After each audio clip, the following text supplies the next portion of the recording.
দ্রুত দেশে ফেরার প্রস্তুতি নিচ্ছেন তারেক রহমান। শীঘ্রই জানা যাবে দিনক্ষণ, জানালো বিএনপি। ভারত থেকে ষড়যন্ত্র অপপ্রচারের অভিযোগ, ঐক্যবদ্ধ হয়ে দেশ গঠনের আহ্বান। বাংলাদেশের কাঁধে 13 লাখ রোহিঙ্গার বোঝা, প্রত্যাবাসন নিয়ে অনিশ্চয়তা। সংকট নিরসন না হলে আঞ্চলিক নিরাপত্তায় হুমকি হতে পারে, জাতিসংঘে পররাষ্ট্র উপদেষ্টা।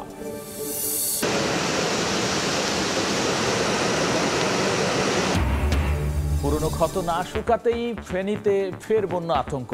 উজানের ঢলে মুহুরী নদীর বাঁধ ভেঙে লোকালয়ে পানি, 7 গ্রাম প্লাবিত। পানি উন্নয়ন বোর্ডের দায়সারা কাজ নিয়ে প্রশ্ন। এবং সড়কে গাছ ফেলে গাড়িতে ডাকাতি, বাধা দেয় সিএনজি অটোরিকশা চালককে কুপিয়ে হত্যা। গণপিটুনিতে ডাকাত দলের এক সদস্য নিহত। গাজীপুরে আটক 4, বাকিদের ধরার চেষ্টায় পুলিশ।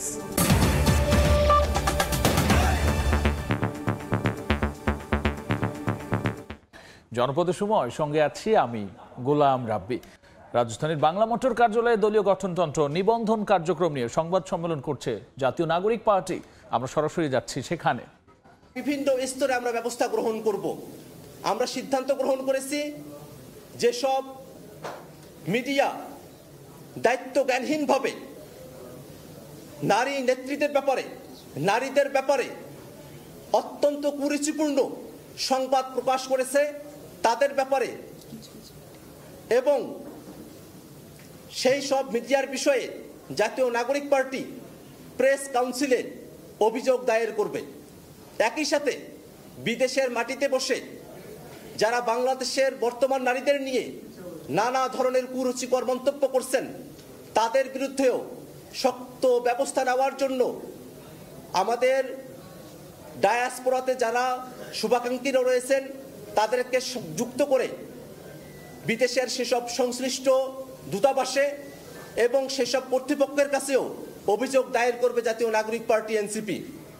একই সাথে যারা নানাবিধভাবে কমেন্টে, ফেসবুক পোস্টে নারীদের ব্যাপারে অত্যন্ত কুরুচিকর মন্তব্য করেছেন, যারা বাংলাদেশে নারীদেরকে ভালনারেবল করে তুলেছেন, বাংলাদেশের নারীদের নিরাপত্তাকে প্রশ্নের সম্মুখীন করেছেন, কুরুচিকর মন্তব্য করেছেন, অশ্লীল কথা বলেছেন, মিথ্যাচার করেছেন, সেই সব ব্যক্তিদের বিরুদ্ধেও রাষ্ট্রীয়ভাবে ব্যবস্থা গ্রহণের জন্য জাতীয় নাগরিক পার্টি এনসিপি সংশ্লিষ্ট অফিসে অতি শীঘ্রই অভিযোগ দায়ের করবে।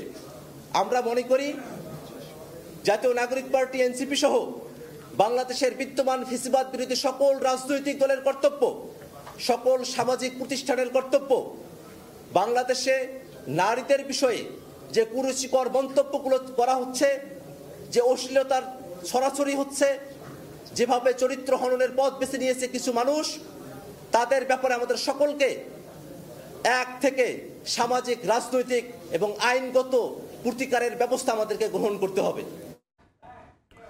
রাজধানীর বাংলা মোটরে আমরা ছিলাম, সেখানে দলীয় গঠনতন্ত্র নিবন্ধন কার্যক্রম এবং সাম্প্রতিক নানা বিষয়ে সংবাদ সম্মেলনে কথা বলছে জাতীয় নাগরিক পার্টি। দ্রুত দেশে ফেরার প্রস্তুতি নিচ্ছেন তারেক রহমান।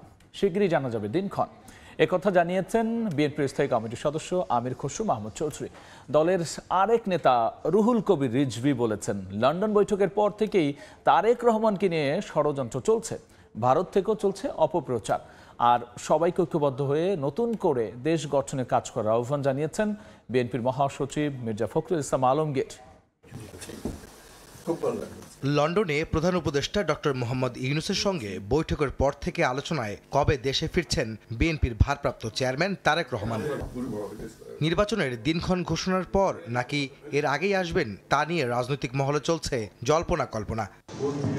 তারেক রহমান দ্রুতই দেশে ফেরার প্রস্তুতি নিচ্ছেন জানিয়ে বিএনপির স্থায়ী কমিটির সদস্য আমির খসরু মাহমুদ চৌধুরী বলেছেন, শিগগিরই জানা যাবে দিনক্ষণ, তার অপেক্ষায় আছে দেশের মানুষ ও বিএনপি। শুক্রবার বিকেলে রাজধানীর কাঁটাবনে প্রবীণ রাজনীতিবিদ মোস্তফা মহসিন মন্টুর কুলখানি শেষে সাংবাদিকদের প্রশ্নের জবাবে একথা জানান আমির খসরু। উনি দ্রুত দেশে আসবেন এবং ওনার প্রস্তুতি চলছে দেশে আসার। দেশের মানুষ, বিএনপি, জনগণ সবাই ওনার অপেক্ষায় আছেন, ওনার প্রতীক্ষায় আছেন। উনি সেটা ভালোভাবে বুঝেন, উনি প্রস্তুতি নিচ্ছেন, যে কোনো সময় উনি একটি দিনক্ষণ সিদ্ধান্ত নিয়ে দেশে চলে আসবেন। অন্যদিকে দলটির সিনিয়র যুগ্ম মহাসচিব রুহুল কবির রিজভী অভিযোগ করেছেন, লন্ডন বৈঠকের পর ভারত থেকে তারেক রহমানের বিরুদ্ধে ষড়যন্ত্র হচ্ছে। দাবি করেন, আওয়ামী লীগকে পুনর্বাসন করতে ভারতীয় নীতি নির্ধারকরা নানা চক্রান্ত করছে। দুপুরে পাবনার চাটমোহরে প্রবীণ বিএনপি নেতা আবু তাহেরকে দেখতে গিয়ে সাংবাদিকদের একথা বলেন রিজভী আহমেদ। চক্রান্ত ষড়যন্ত্র এখনো কমছে না। পার্শ্ববর্তী দেশ তারা যখনই দেখেছে ডক্টর ইউনূস সাহেব এবং তারেক রহমান সাহেবের বৈঠক হয়েছে, এখন আমাদের ভারপ্রাপ্ত চেয়ারম্যান তারেক রহমানের নামে অসংখ্য কুৎসা এবং অপপ্রচার সেখান থেকে চালানো হচ্ছে। এছাড়া ঠাকুরগাঁওয়ের শহীদ মোহাম্মদ আলী স্টেডিয়ামে মির্জা রুহুল আমিন স্মৃতি ক্রিকেট টুর্নামেন্টের সমাপনী অনুষ্ঠানে যোগ দিয়ে বিএনপি মহাসচিব মির্জা ফখরুল আহ্বান জানিয়ে বলেন, সবাইকে ঐক্যবদ্ধ হয়ে নতুন করে দেশ গঠনে কাজ করতে হবে। আজকে আমাদের একটা নতুন করে একটা সুযোগ সৃষ্টি হয়েছে ছাত্র জনতার অভ্যুত্থানের মধ্য দিয়ে। গত 15 বছরে এই দেশের প্রতিটি প্রতিষ্ঠানকে ধ্বংস করা হয়েছে।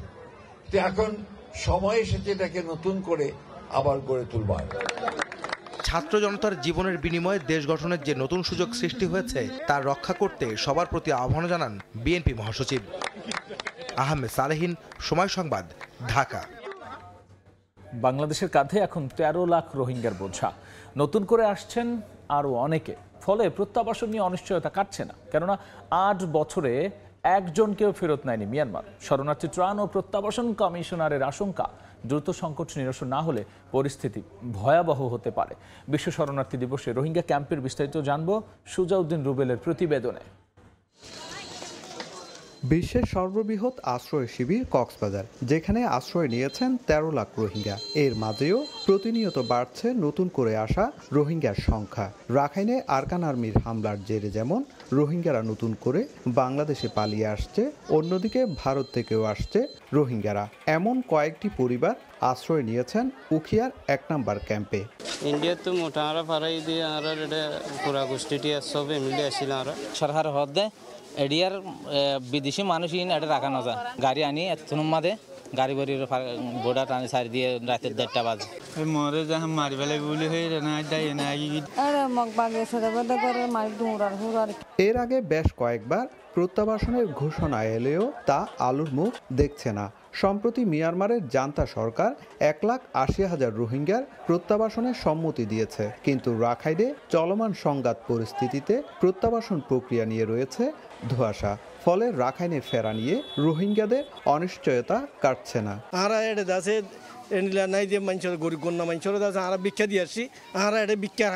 নিজের দেশত যাইয়ে রে খাস কাম করে হন না তো বেশি আদার লাগে যে আর গর তাজে উমদে আজ জায়গা তাজে দি আর হনি হতে ভেরিফাই করান হরিব, কিন্তু আরে মার দিহানর তোর তো আরে বলদি না মারওয়ান সলাবর দে পুরা ওয়ালর রিকোয়েশন গুজি দি।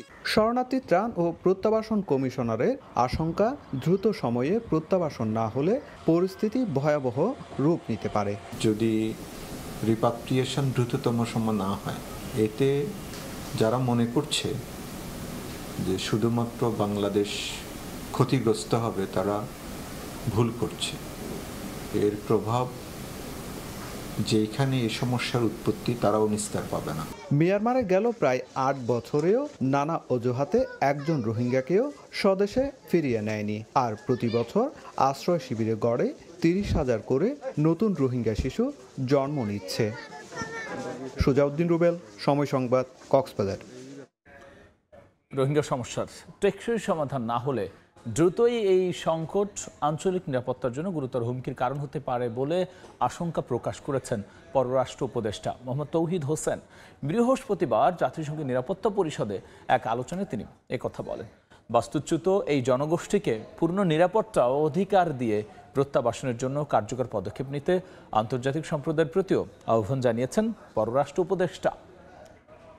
For over 8 years, Bangladesh has been hosting 1.2 million Rohingya refugees who fled from their own country, Myanmar, due to persecution by the military regime.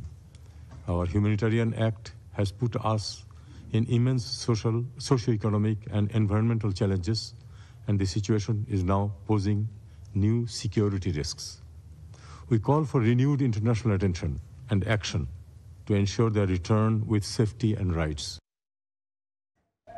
জনপদের সময় আরও থাকছে। পরীক্ষা শুরুর আগেই থানা লকার ভেঙে এইচএসসির প্রশ্নপত্র চুরি। নওগাঁর ধামইরহাটে 3 সদস্যের কমিটি গঠন। কাল ঘটনাস্থল পরিদর্শন করবেন শিক্ষা বোর্ড কর্মকর্তা। পুরানো ক্ষত না শুকাতেই ফেনীতে ফের বন্যা আতঙ্ক। উজানের ঢলে মুহুরী নদীর বাঁধ ভেঙে লোকালয়ে ঢুকছে পানি, ডুবছে গ্রামের পর গ্রাম, ভেসে গেছে পুকুরের মাছ। স্থানীয়রা বলছেন নকশা অনুযায়ী কাজ না হওয়ায় বাঁধটি আশীর্বাদ না হয়ে পরিণত হয়েছে অভিশাপে। পানি উন্নয়ন বোর্ড বলছে স্থায়ী সমাধানে প্রায় 750 কোটি টাকা ব্যয়ে মুহুরী বাঁধ পুনর্নির্মাণে একটি প্রকল্প অনুমোদনের অপেক্ষায় রয়েছে। জুলহাস তালুকদারের ক্যামেরায় আতিয়ার সজলের রিপোর্ট। উজানের ঢল আর টানা বৃষ্টিতে ভেঙেছে বাঁধ, লোকালয়ে ঢুকছে পানি, ডুবছে গ্রামের পর গ্রাম, বাড়ছে বন্যার আশঙ্কা। বর্ষা এলেই আতঙ্কে দিন কাটে ফেনীর উত্তরের মুহুরী, কহুয়া ও সিরুনিয়া নদী পাড়ের বাসিন্দাদের। উজানের পাহাড়ি ঢল প্রতি বছরই নিঃস্ব করে তাদের, এবছরও তার ব্যতিক্রম হয়নি। বৃহস্পতিবার রাতে পানির তোড়ে ফুলগাজীর উত্তর বড়ইয়া বন্যা নিয়ন্ত্রণ বাঁধ ভেঙে প্লাবিত হয় দক্ষিণ বড়ইয়া, বিজয়পুর, বসন্তপুর, ফতেহপুর, বশিকপুর সহ বেশ কয়েকটি গ্রাম। তলিয়ে গেছে মাছের ঘের, মুরগির খামার। বাড়িঘরে পানি ওঠায় বন্ধ হয়ে গেছে রান্নাবান্না। বাধ্য হয়ে অনেকে আশ্রয় নিয়েছেন আত্মীয়ের বাসায়। কেউ কেউ শুকনো খাবার খেয়ে দিন পার করছেন। বাঁধ ভাঙার পরে আমাদের বাড়ি মানে একবারে ফেলাই দিচ্ছে। গ্রামবাসী চেষ্টা করছি, পারি নাই। তাই আমাদের গ্রামে সব বাড়িঘর সব পেয়ে গেছে, প্রবলিত হয়ে গেছে। অনেক বস্তা দিয়েছি, অনেক মেটে দিয়েছি, অনেক কিছুতে লাভ হয় নাই, একেবারে দোষই চলে গেছে। তোর বড় যে বাঁধ ভেঙেছে সেই বাঁধের কারণে আমাদের পুকুরের এবং এলাকার সকল পুকুরের মাছ চলে গেছে।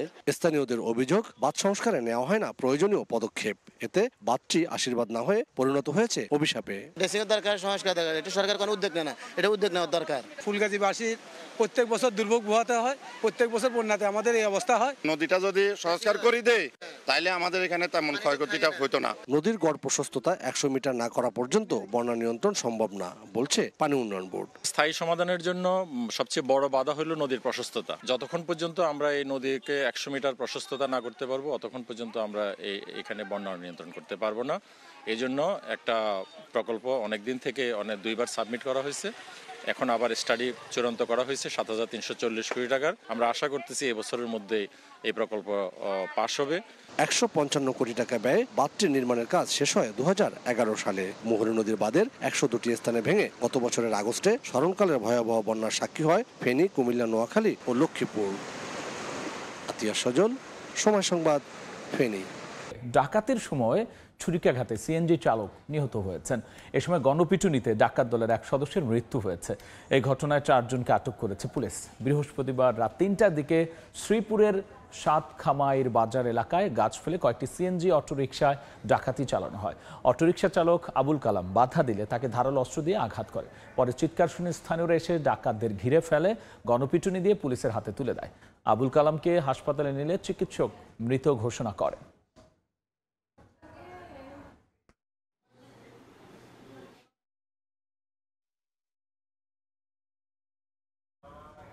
জনপদের সময়ে আরও থাকছে। গাছের কাঁঠালে নিজের অংশ দাবি নিয়ে বাগবিতণ্ডা। মানিকগঞ্জে দেবরের দায়ের কোপে ভাবির মৃত্যু, পরিবারে শোক। জড়িতকে গ্রেফতারে অভিযানে পুলিশ।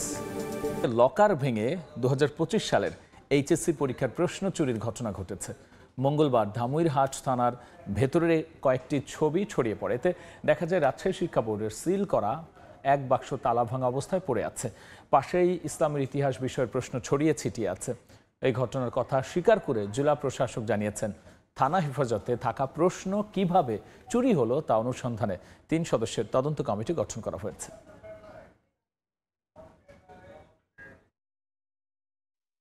দেখছেন জনপদের সময়। গাছের কাঁঠালে নিচের অংশ দাবি নিয়ে বাগবিতণ্ডা। মানিকগঞ্জে দেবরের দায়ের কোপে ভাবির মৃত্যু, পরিবারের শোক। জড়িতকে গ্রেফতারে অভিযানে পুলিশ। পারিবারিক গাছের কাঁঠাল কাটায় কাল হলো গৃহবধূর। দেবরের দায়ের কোপে মৃত্যু হলো তার, শোকাহত পরিবারের আহাজারি। স্বজনরা জানান মানিকগঞ্জের ঘিওরের নালিগ্রামের বেরিবাঁধ এলাকায় দুবাই প্রবাসী সালামের স্ত্রী শোভা বেগমের বাড়ির পাশে ছিল দুটি কাঁঠাল গাছ। কয়েক মাস আগে নিজ অংশের গাছটি কেটে নেন দেবর রাকিব। শুক্রবার সকালে অপর গাছ থেকে কাঁঠাল নামিয়ে ঘরে তোলেন শোভা। সেই কাঁঠাল থেকে নিজের অংশ দাবি করেন রাকিব। এ নিয়ে কথা কাটাকাটির এক পর্যায়ে কয়েক দফা এলোপাথারি কুপিয়ে শোভাকে জখম করেন রাকিব। ঘটনাস্থলে মৃত্যু হয় তার। খুব মারার পরে আমার খালা বাঁচার জন্য দৌড়ায় রাস্তায় আসছে, রাস্তায় আসার পরে রাস্তায় এসে কুবাই মেরে তাই না আয় তোরা কি হয়েছে পরে আইসি আইসে দিয়ে শুয়ে রয়েছে, খালি রক্ত বাইরে হইতেছে। মারছে হ্যাঁ রাকিব নামে একজন, ঠিক আছে, হ্যাঁ আমরা উপযুক্ত বিচার চাই। যেভাবে মারছে খুব কঠিন বিচার চাই। ঘটনার পর থেকে পলাতক অভিযুক্ত রাকিব। পুলিশ বলছে নেওয়া হবে আইনি ব্যবস্থা। আমরা কাজ করতেই আশা করি দ্রুত খুব রেজাল্ট পাওয়া যাবে খুব শীঘ্রই। পরিবারের পক্ষ থেকে কোনো লিখিত অভিযোগ যখন করা হবে আমরা মামলা রুজু করব এবং আইনগত পরবর্তী ব্যবস্থাগুলো গ্রহণ করব। দুই ছেলের জননী ছিলেন শোভা বেগম। সময় সংবাদ, মানিকগঞ্জ। এই ছিল আমার কাছে থাকা জনপদের সময়।